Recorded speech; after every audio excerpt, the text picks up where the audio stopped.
할렐루야. 네, 오늘도 참으로 복되고 귀한 주일입니다. 여러분, 만남은 우연이 아닙니다. 저도 돌아볼 때 수많은 사람들을 만났지만 우연히 만난 것 같지만 필연이었습니다. 성경에 나오는 요셉도 마찬가지입니다. 그가 형들에게 버림받고 인신매매되어 애굽이라고 하는 낯선 나라에 언어도 다른, 문화도 다른 나라에 그가 팔려갔지만 하나님은 거기서 보디발이라고 하는 아주 높은 위치에 있는 사람을 만나게 하셨습니다.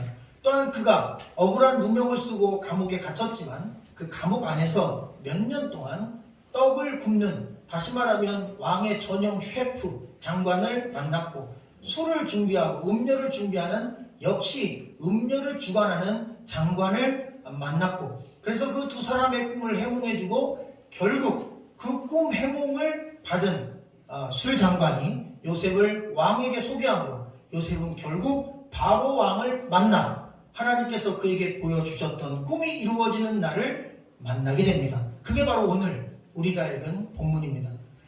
그때는 모릅니다. 내 환경 속에서, 이 어려움 속에서 왜 이런 일들이 있을까, 또 이런 사람들을 만날까. 그러나 돌아보니 하나님의 계획이었고 섭리였고 뜻이었고, 그리고 나를 통한 하나님의 위대한 역사였음을 돌아보고 깨닫게 됩니다.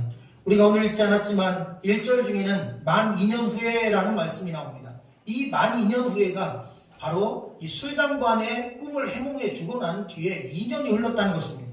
참 무료하고 어려운 시간이었을 겁니다.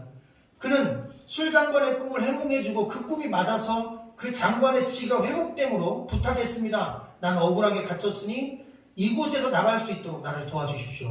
그리고 너무 기쁜 나머지 술장관은 약속됐겠죠. 그러나 그가 2년 동안 그 약속을 지키지 않았습니다. 요셉은 그러나 그 2년 동안 그 약속을 지키지 않은 술장관을 원망하거나 기다리거나 그러지 않고 하루하루를 그 전과 동일하게 성실하게 감옥에서 죄수로서 죄수가 해야 될 일을 성실하게 수행했던 걸 보게 됩니다. 보통 사람은 아닙니다. 어떤 환경, 어떤 위기 속에서도 자기에게 오늘 주어진 일에 오늘 최선을 다할 때 내일도 있다는 사실을 그는 말씀을 통해 우리에게 증거해주고 있습니다.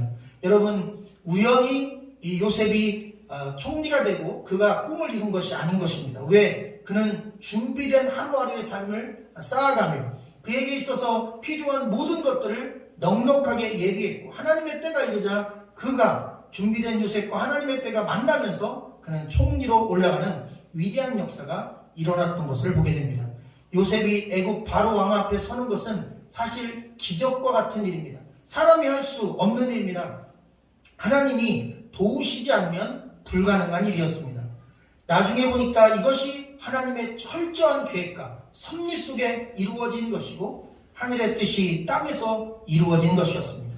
그리고 중요한 게 있습니다. 사람들은 이 말씀을 전하고 들을 때 하나님이 요셉을 참 예뻐하셨고 그에게 훌륭한 사람이 될 수 있도록 기회를 주셨구나 생각하는데, 사실은 요셉이 살아온 30년의 수많은 여정을 통해 그가 그동안 준비하고 노력하고 그리고 성실하게 살아왔던 삶이 집약되면서 하나님의 놀라운 도우심을 만나 이루어진 것입니다. 만약 그가 성실하고 정직하게 살지 않았다면 요셉은 30세에 하나님의 위대한 꿈을 이룰 수 없었을 것입니다.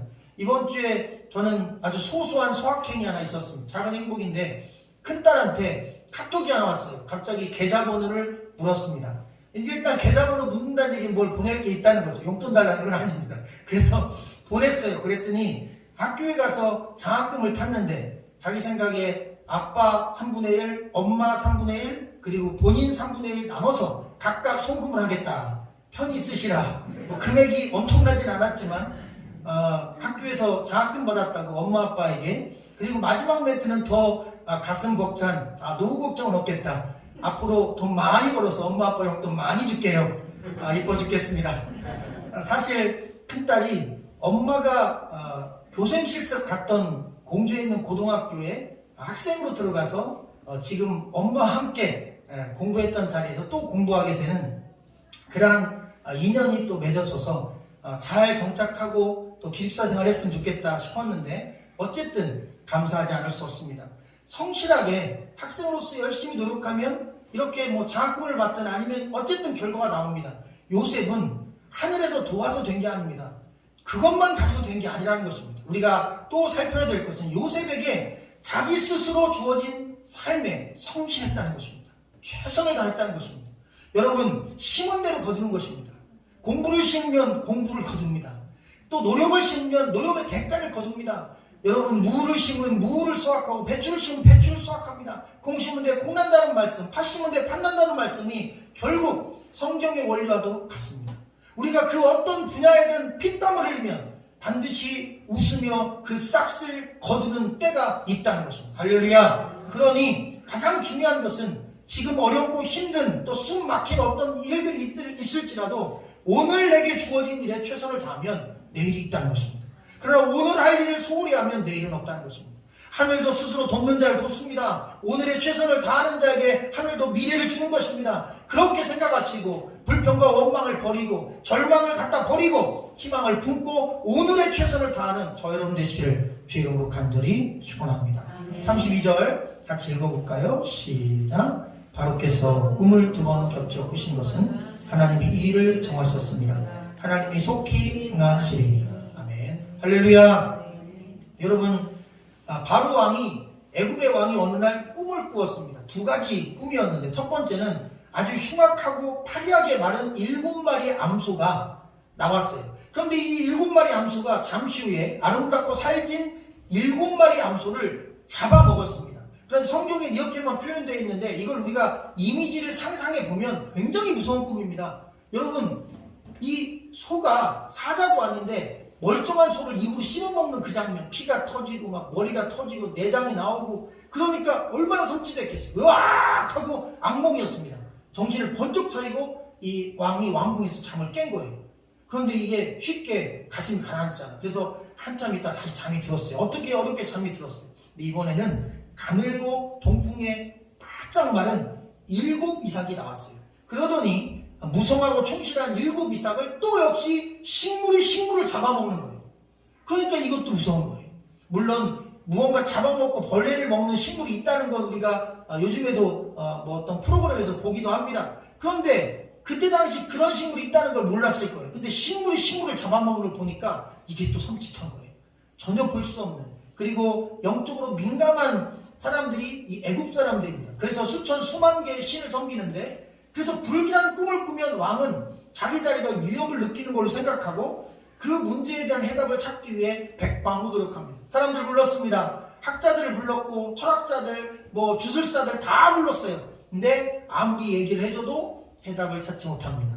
해석하는 자가 없어요. 근데 바로 그게 2년째 됐을 때, 누가요? 술관원장, 술을 왕께 드리는 이 사람이 요셉의 꿈의 몽을 듣고 그 꿈대로 풀려났던 그 시간에서 2년 뒤에 이 사건이 일어났고 아무도 못하자 그가 손을 들고 건의한 것입니다. 제가 과거에 감옥에 갇혔을 때 거기에서 히브리 노예 한 청년이 있었는데 나의 꿈을 풀어서 내가 그 꿈대로 왕 앞에 섰습니다. 그를 데려오면 왕의 꿈을 풀 것입니다. 그래서 그날 바로 부하들을 보내서 수염을 깎고 옷을 갈아입히고 목욕하고 그리고 왕 앞에 섰습니다. 아침에 눈을 뜰 때는 죄수였습니다. 그런데 저녁에 눈을 감을 때 그는 왕궁에서 잠을 자게 된 것입니다. 단 하루 만에 인생 역전의 역사가 일어난 것입니다.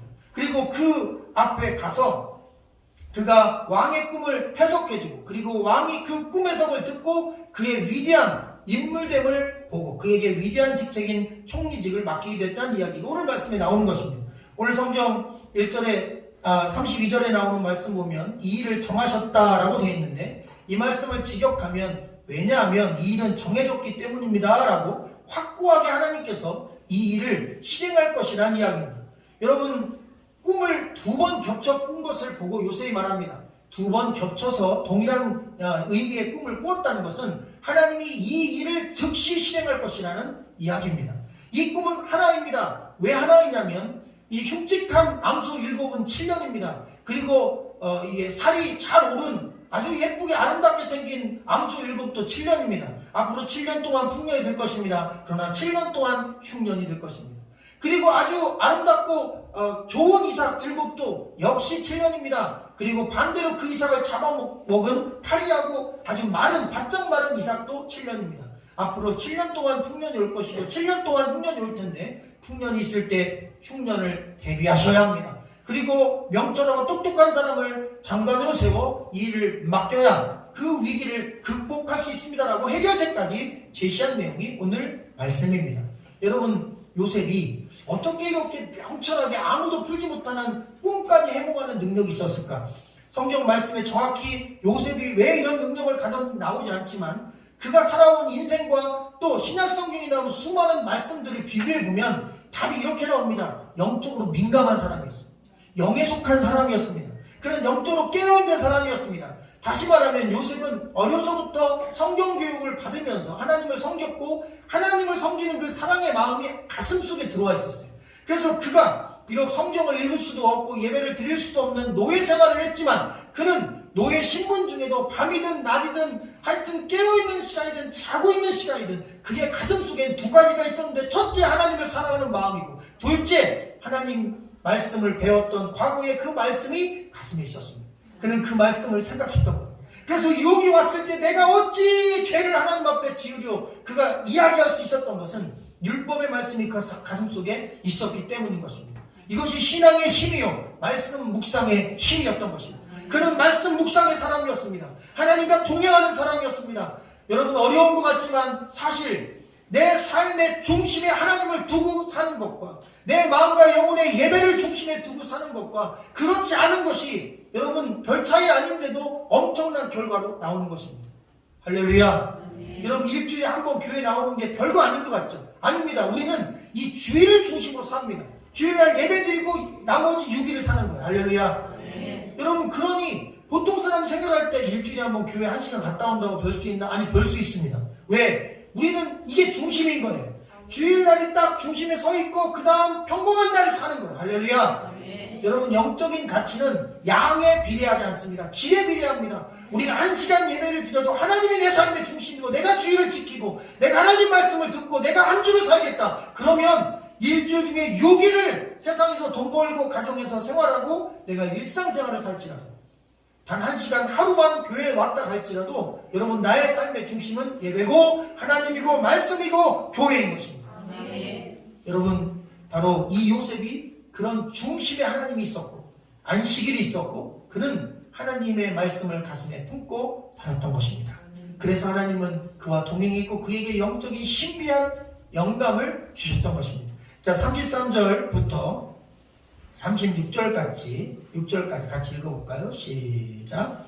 이제 바로께서는 명철하고 지혜 있는 사람을 택하여 애굽 땅을 다스리게 하시고 바로께서는 또 이같이 행하사 나라 안에 감독관들을 두어 그 7배 풍년에 애굽 땅의 5분의 1을 거두되 그들로 장차 올 풍년의 모든 곡물을 거두고 그 곡물을 바로의 손에 돌려 양식을 위하여 각 성읍에 쌓아두게 하소서. 이와 같이 그 곡물을 이 땅에 저장하여 애굽 땅에 임할 7배 흉년에 대비하시면 땅이 이 흉년으로 말미암아 망하지 아니하리라. 아멘. 여러분 잠언 22장의 말씀 보면 내가 자기 일에 능숙한 사람을 보았느냐? 이러한 사람은 왕 앞에 설 것이요 선한 자 앞에 서지 아니하리라. 할렐루야. 요셉은 자기 일에 능숙한 사람이었다는 것입니다. 이 이야기를 바꿔 얘기하면 요셉은 전문가였다는 것입니다. 자기가 하는 일을 더 잘하기 위해 최선을 다해서 성실하게 에너지를 쏟았다는 것입니다.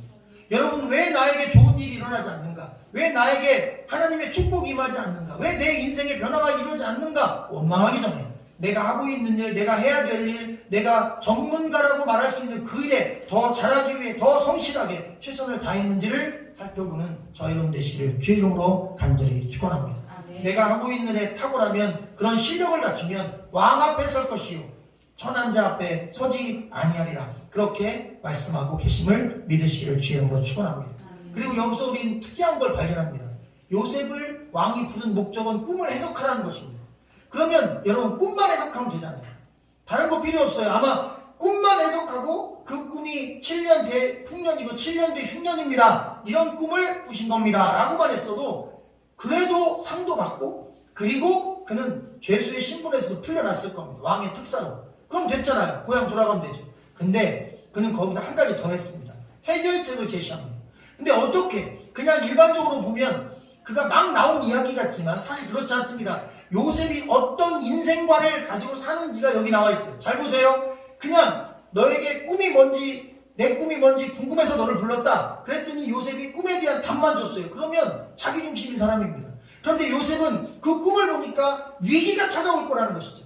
왕이 위기가 올 것이고 나라가 위기가 올 것이고 누군가 굶어 죽을 거라는 것이죠. 그래서 그 꿈에 대하여 해결책까지 내놓는 거예요. 다시 말하면 내가 도와주면 그들이 위기를 극복할 수 있다는 것. 그래서 그 위기를 해결할 방법까지 가르쳐주는 것. 할렐루야. 여러분, 이게 진짜 그리스도인의 모습인 것입니다.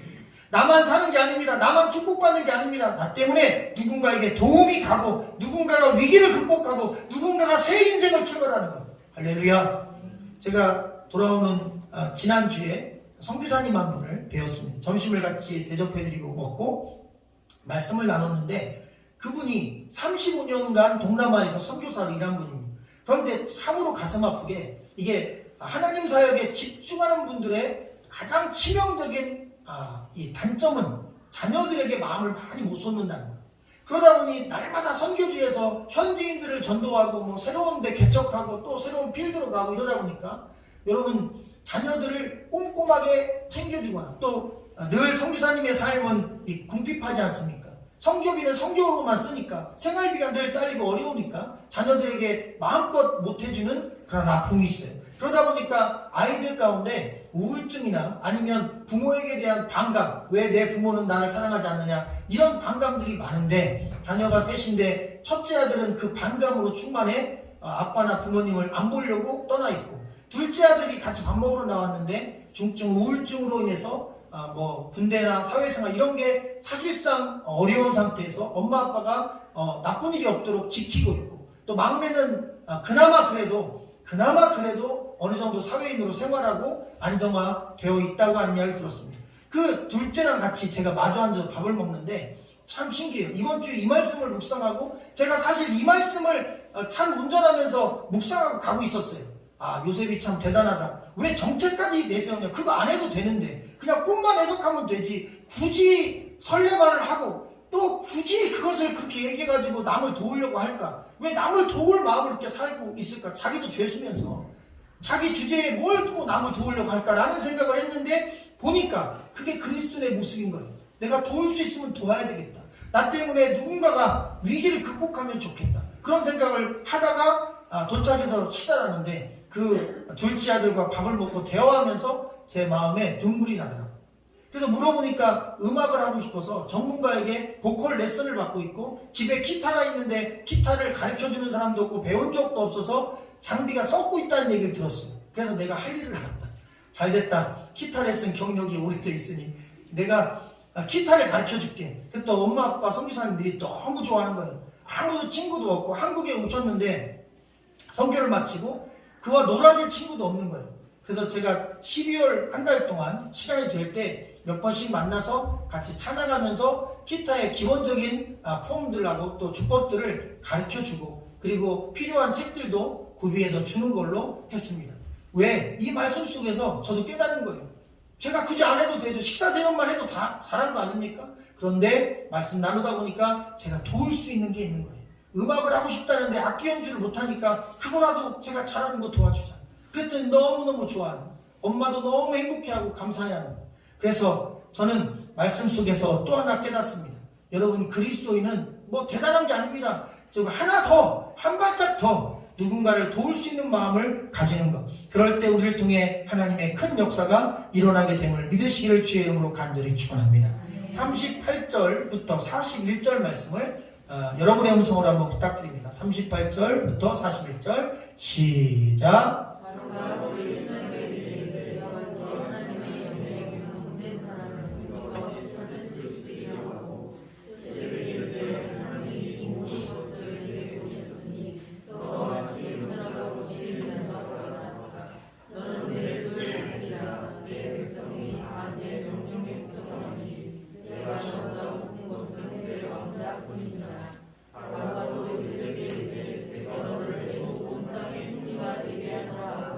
아멘. 첫절에 보니까 이와 같이 하나님의 영에 감동된 사람을 우리가 어찌 얻을 수 있으리요. 바로 왕이 감탄한 것입니다. 깜짝 놀란 거예요. 꿈을 해석한 것도 깜짝 놀라웠는데 정체까지 제시해 주니까, 아니 이 30세의 젊은 청년이, 그것도 감옥에 갇힌 죄수고, 그리고 애굽 사람도 아닌 이방인이, 여러분 그 애굽 나라 말까지 유창하게 하고 애굽의 문화와 정치도 빼뚫고 있는 이 사람은 도대체 뭐냐, 도대체 어떤 사람이냐, 깜짝 놀란 것입니다.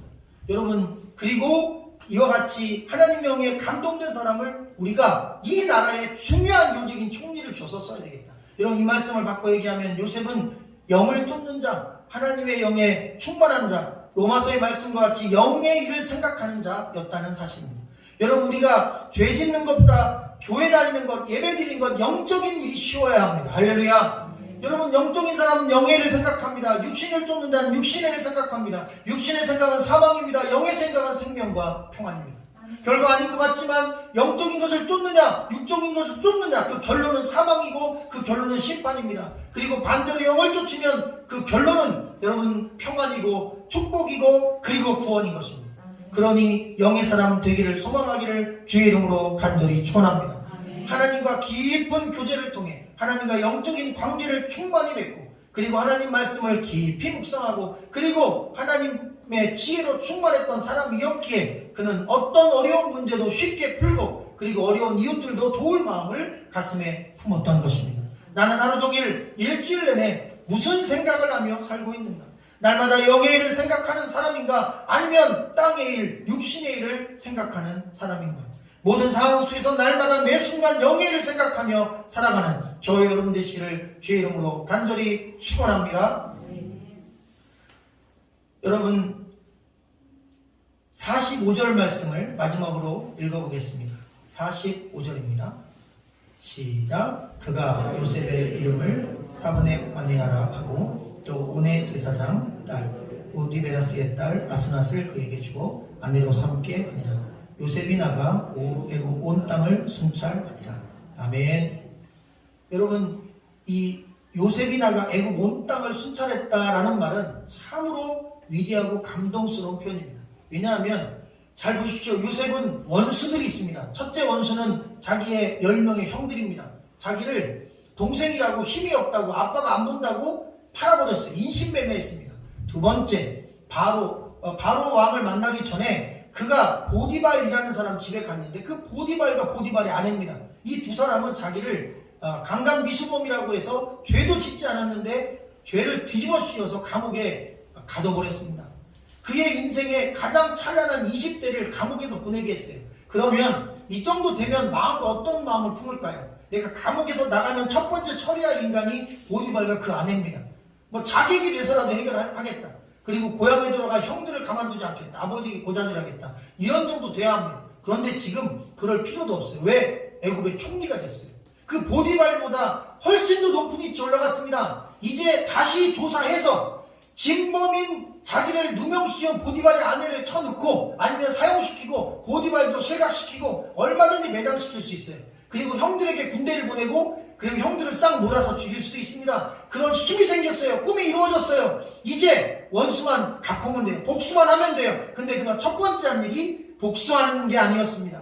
애굽 온 땅을 순찰하는 것입니다. 왜? 애굽 사람들이 흉년 기간 동안 어려움당하지 않도록 한번 농장지를 보았고 거기에 창고 지을 방법을 연구했고, 역사가들에 의하면 여러분 7년 대풍년과 7년 대흉년의 간격은 14년입니다.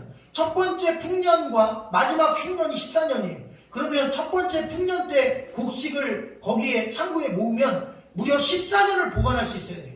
그래서 그 당시 만든 요셉 시대 만든 창고들을 발견해서 확인해 보니까 지금도 깜짝 놀랄 만큼 여러분 통풍이 기가 막히게 잘 돼서 곡물이 몇 년이 지나도 썩지 않도록 누가 만들었어요? 요셉이 그 이집트 사람들, 피라미드를 건축한 그 사람들과 같이 머리를 맞대고 만든 위대한 창고였다는 것입니다.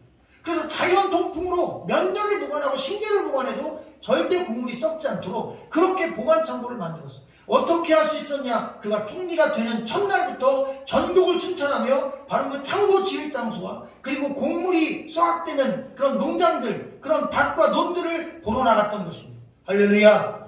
그는 첫 번째 복수하지 않고 오히려 살리는 일, 남을 돕는 일, 백성들을 구원하는 일에 자기의 모든 권한을 사용했다는 것입니다. 여러분, 원한과 억울한 일은 하나님께 맡기고 원수 갚는 건 맡기고 그냥 흘려보냈다는 것입니다. 쉬운 일이 아닙니다. 그러나 여러분, 성경적인 원리입니다. 원한을 품은 자 있습니까? 그냥 흘려보내십시오. 억울한 일을 당했습니까? 힘들지만 하나님께 맡기고 흘려보내십시오. 원수 갚는 것은 내게 있으니 내가 갚을 것이다. 너희는 그냥 마음으로 용서하고 나를 의지하라고 말씀하십니다. 할렐루야. 우리가 인생 살아가다 보면 원한 품을 대상자 있어요. 내가 저 인간 가만두지 않겠다. 그러나 여러분, 그냥 가만두십시오. 하나님이 손대게 두십시오. 우리는 그냥 우리 갈 길을 가십시오. 오히려 우리가 도울 사람들이 있는지를 찾으십시오. 원수 갚을 사람을 찾으며 다니면 그도 죽고 나도 죽습니다. 그러나 원수 갚을 일을 흘려보내고 내가 도울 사람을 찾고 다니면 나도 살고 내가 돕는 사람도 삽니다. 할렐루야. 하나님의 위대한 섭리를 말씀 통해 깨닫기를 주의 이름으로 간절히 축원합니다. 자기 인생을 은혜로 해석하면 요셉처럼 됩니다. 내가 왜 고난받았을까? 내가 부모에게서 떨어졌고 내 형들이 왜 나를 이 애굽에 팔았을까? 하나님 계획이 있었구나. 내가 보디발을 왜 만났을까? 하나님 만나게 해주셨구나. 내가 억울하게 감옥에 왜 갔을까? 가만히 보면 여러분, 20대 초반에 그는 언어도 서툴었을 것이에요. 그런데 보디발 집에서 애굽 문화와 언어를 익힙니다. 또한 지하 감옥에 갔는데 해필이면 그 감옥이 여러분 정치범 수용소입니다. 사기꾼과 10년 지내면 사기 기술이 는답니다. 그런데 정치를 잘하는 사람들, 애굽 왕과 애굽 문화와 정치를 잘하는 애굽의 장관들과 함께 있다 보니까 애굽의 모든 정치적인 자기가 익혀야 될 수많은 정치 수업을 거기서 한 것입니다. 그러니 바로왕 앞에 섰을 때 이 나라에서 중요한 건 창고를 더 짓는 겁니다. 창고가 없습니다. 그리고 모든 수확물의 5분의 1을 거두어야 합니다. 바로가 깜짝 놀랐어. 왜? 여러분, 그때 당시 모든 세금은 10%였다고 합니다.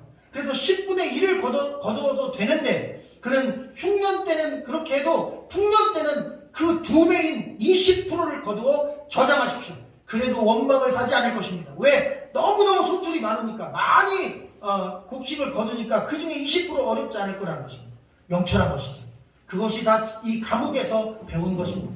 그 나라의 문제점을 다 파악한 것입니다. 그 수많은 과정이 하나님의 뜻임을 그는 영적으로 해석할 수 있었던 것입니다. 할렐루야. 여러분, 우리 인생을, 우리 주어진 인생의 걸음을 은혜로 푸시기를 주의 이름으로 축원합니다. 어떤 어려움도 우리 그리스도인에게는 절망이 아닙니다. 왜? 그 어려움 이후에 하나님의 큰 역사가 있기 때문인 것을 여러분 믿으시기를 주의 이름으로 간절히 축원합니다. 그리스도인의 사명은 희망을 주는 것이고 소망을 주는 것이고 이 시대를 어떻게 하면 돕고 우리 가정을 어떻게 하면 살릴지를 늘 마음으로 생각하며 살아가는 것입니다. 그는 신분이 상승되고 권력을 소유하고 가정을 이루고 그렇게 자기 인생이 승승장구했지만 그의 신앙과 삶의 태도는 여전히 성실하게 주어진 일을 했고 정직하게 사람을 대했고 진실하게 하나님을 섬겼습니다. 할렐루야. 바로 이것이 하나님이 그를 통해 위대한 역사를 이룬 것입니다. 그래서 저와 여러분에게 책임이 있습니다. 하나님이 주신 말씀을 통해 주신 영적인 책임이 하나님께서 주관하시고 인도하시는 우리 인생이라는 시간 속에서 첫째, 내게 주어진 모든 일을 성실하고 정직하게 해야 합니다. 할렐루야.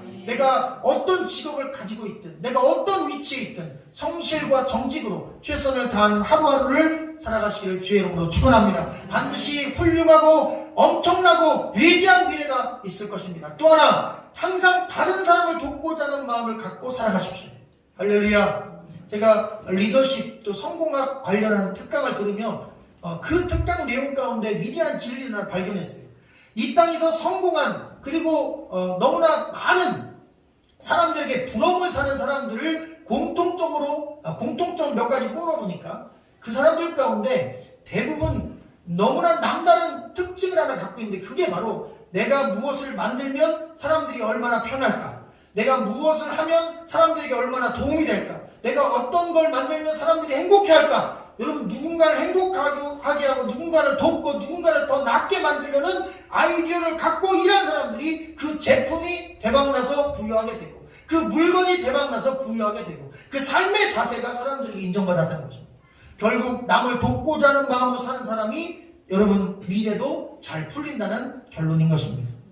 누군가를 돕는다는 것 쉬운 일이 아닙니다. 최근에 탄생이라는 영화가 이제 거의 개봉을 준비하고 있는데 김탁구로 유명한 윤시윤이 주연한 김대건 신부 200주년 탄생 기념으로 수백억을 투자받아서 영화를 만들었는데 이게 굉장히 지금 기대감이 넘치고 있습니다. 그런데 여러분, 이 김대건 신부는 25살에 그는 이 조선에서 죽음을 당했습니다.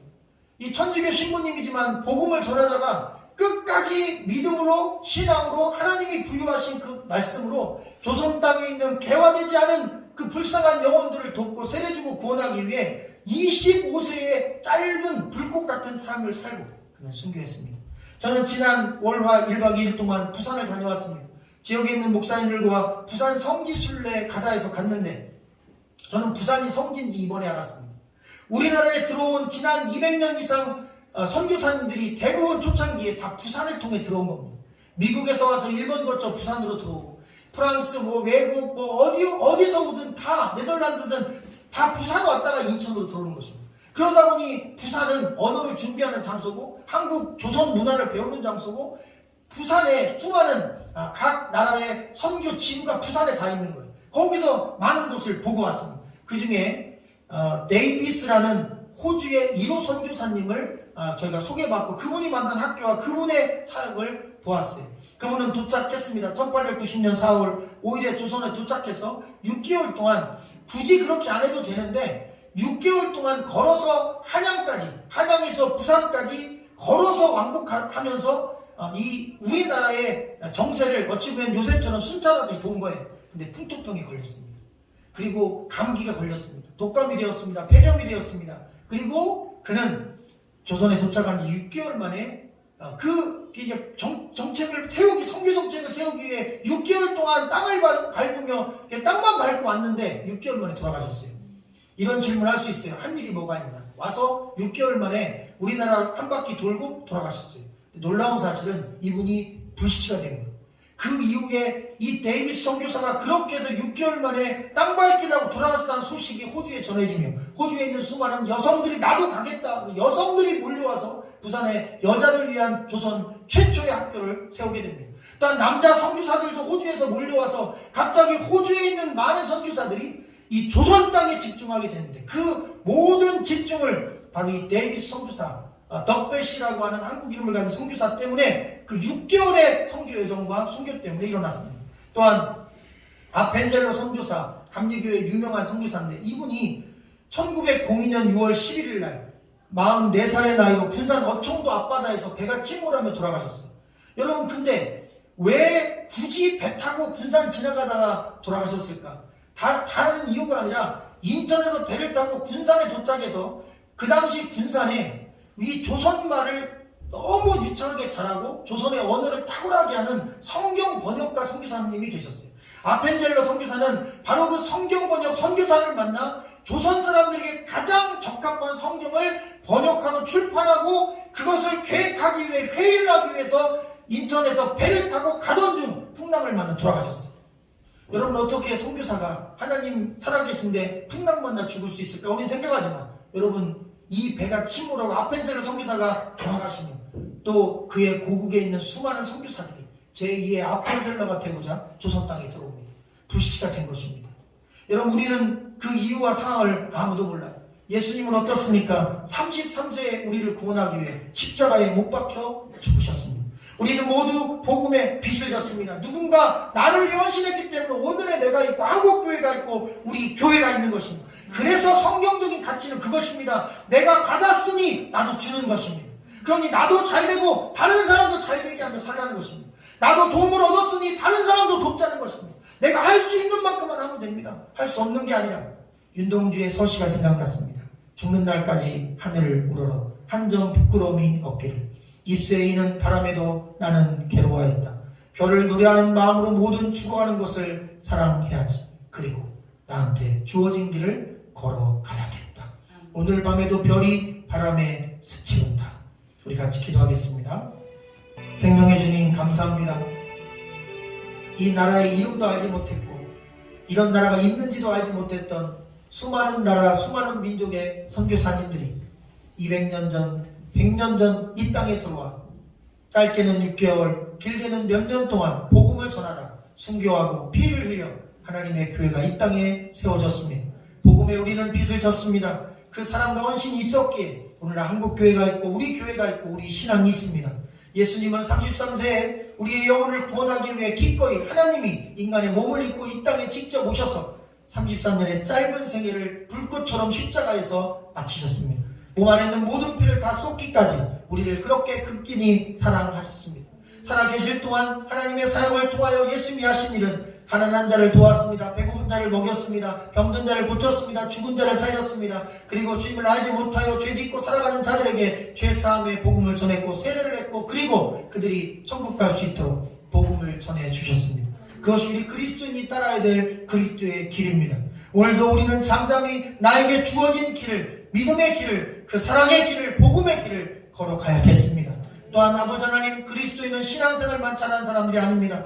우리에게 주어진 사회적인 지위에 있는, 또 사회적인 위치에 있는 직장에서, 학교에서, 삶의 자리에서 성실하기를 원합니다. 정직하기를 원합니다. 그리고 하나님도 신실하게 섬기기를 원합니다. 우리의 미래는 오늘 성실하게 살아간 오늘의 삶이 곧 내일의 나의 미래인 것입니다. 말씀을 통해 깊은 깨달음을 갖고 하루하루 주어진 삶에 성실하고 정직하게 하여 주시옵소서. 날마다 주를 신실하게 주님 부르시는 그날까지 그 믿음 놓지 않고 살아가게 하여 주시옵소서. 남을 돕고자 하는 복된 마음으로 살아가는 성도들 되어 복음의 빛이, 사랑의 빛이 비춰지게 하옵소서. 예수 그리스도 이름으로 감사하며 간절히 축복하고 기도하옵나이다. 아멘.